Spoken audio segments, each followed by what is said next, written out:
And for more on this, counselor to the president, Alina Habba. I had to pull this up today because I thought, wait, what about that guy? Do you remember Chris Littlejohn? This is the guy, he worked at the IRS, and he was the one who ended up going to jail because he released Trump's tax returns. And the left didn't seem to mind that at all. And I just look at all of this and I think there's just a ton of lawsuits that you guys are dealing with. We can scroll through them here for everybody to see. Alina, how do you guys keep track of this? White House counsel's office is doing an amazing job coordinating with the DOJ and Pam's team. But, you know, keeping up with something like this is something we expected, we're used to. And frankly, we should thank them for training us for the last 4 years in dealing with their lawfare. We are winning on them. But you brought up Littlejohn. I'm so glad you did, Dana. People seem to forget that. And I remember I was at the court in D.C. when he was getting his sentencing. And I made a statement about that and about how unfair and ridiculous it is to target people based on their politics. And Littlejohn was somebody who worked at the IRS, targeted President Trump's tax returns, the Trump organization, and then released them.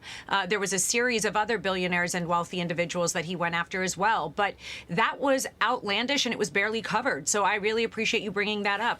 Look, we are doing exactly what America mandated on November 5th, cleaning up waste, fraud, and protecting you, the American people, and our money, because we pay a lot of taxes and we need that money to be spent wisely. So the fact that we're being stopped by people who are Elon Musk, Donald Trump, billionaires who know how to run businesses is insane to me. I would love for them to come in and help me make billions of dollars or save billions of dollars. And that is what they are doing for next to nothing for the American people.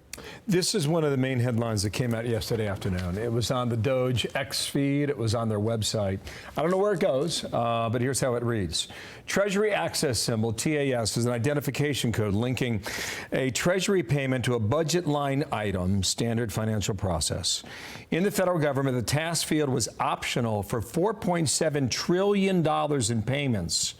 Was often left blank, making traceability almost impossible. As of Saturday, this is now a required field, increasing insight into where money is actually going, thanks to U.S. Treasury for the great work. Before we get to the Democratic pushback, just address that.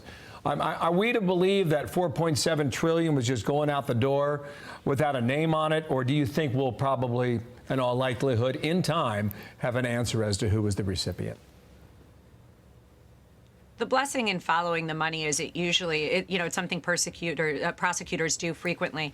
There's a tracking, so we should be able to see where that money goes in time. But in the immediate, what he has done is told everybody, look, you have a bookkeeping system for America, the Treasury Department, that has that amount of money, trillions of dollars, with no name, no identifier, that could just be spent. Now, do we believe there is fraud? Absolutely. You're looking at somehow some of these bureaucrats from D.C. that have never left, but then make hundreds of thousands of dollars and are somehow worth tens of millions of dollars, close to 100 million in certain circumstances.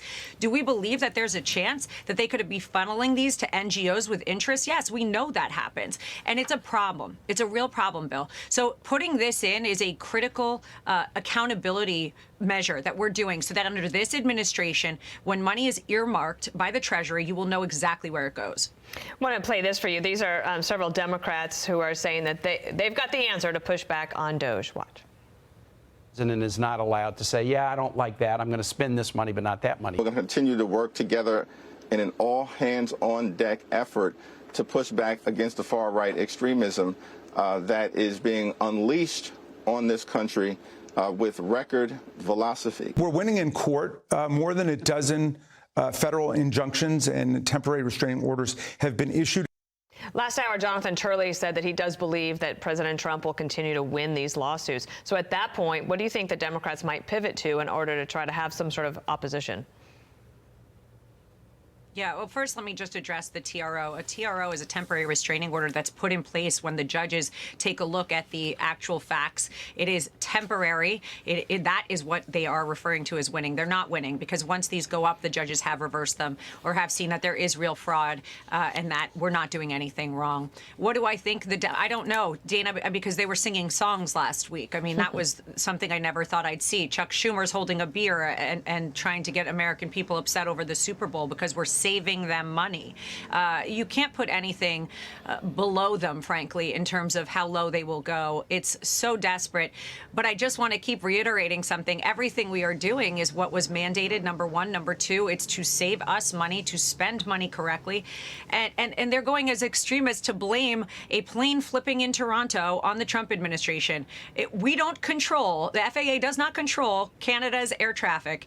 And zero air traffic controllers in America were even fired, let alone critical safety personnel. But they will do anything. It's a spin. It's liberal media. It's radical liberal media. It's a problem, and we have to hold them accountable to it. Alina Habba, thanks for coming on.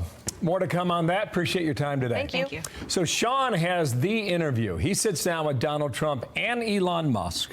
You'll hear it for the first time exclusively, 9 o'clock Eastern here on the Fox News channel, so do not miss that. Okay.